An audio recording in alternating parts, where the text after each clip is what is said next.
അങ്ങനെ ദേ എടപ്പള്ളി പള്ളി പോണേണ്. അപ്പോൾ അത്യാവശ്യം ട്രാഫിക് ബ്ലോക്ക് പിന്നെ നല്ല മഴക്കാരുണ്ടായിരുന്നു.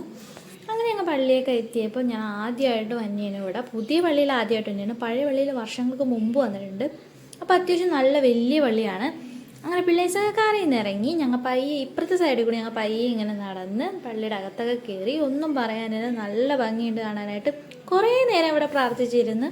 പിന്നെ പിള്ളേഴ്സൊക്കെ മൊത്തം ഓടിക്കളിക്കണമായിരുന്നു. എടുക്കാൻ പോലും വിളിച്ചിട്ട് നിന്നില്ല. അങ്ങനെ ഞാൻ വിചാരിച്ചു പുറത്തിറങ്ങിയിട്ട് കുറച്ച് ഫോട്ടോസൊക്കെ എടുക്കാമെന്ന് വിചാരിച്ച് അങ്ങനെ രണ്ട് നേരക്കത്തിനെ വിളിച്ച് ഞാൻ പുറത്തിറക്കി. കുറച്ച് ഫോട്ടോസൊക്കെ ഞാൻ എടുത്തുള്ളൂ. അത് കഴിഞ്ഞ് പിന്നെ ചെറുതായിട്ട് മഴ പെയ്ത് കഴിഞ്ഞിട്ടേക്കാം വെള്ളമൊക്കെ സ്റ്റിപ്പൊക്കെ കിടപ്പുണ്ടായിരുന്നു. അങ്ങനെ ഞാനും ഇക്കടും മോളും കൂടി പയ്യെ കൈയൊക്കെ പിടിച്ചിങ്ങനെ നടന്ന് ഇറങ്ങി. ഞങ്ങൾ പിന്നെ ഇപ്പുറത്തെ പള്ളിയിലോട്ട് പോയത്. ഇത് പഴയ പള്ളിയാണ്. ഇവിടെ ഞങ്ങൾ മെഴുതിരിയൊക്കെ കത്തിച്ച് പ്രാർത്ഥിച്ച് പിന്നെ ഞങ്ങൾ തിരിച്ചോട്ട് വീട്ടിലോട്ട് പോയി. അപ്പോൾ ഇനി ആരെങ്കിലും ഇവിടെ ഈ പള്ളിയിൽ വരാത്തുണ്ടെങ്കിൽ എന്തായാലും വേണം. അപ്പോൾ അത്ര ഉള്ളൂ. Okay, by.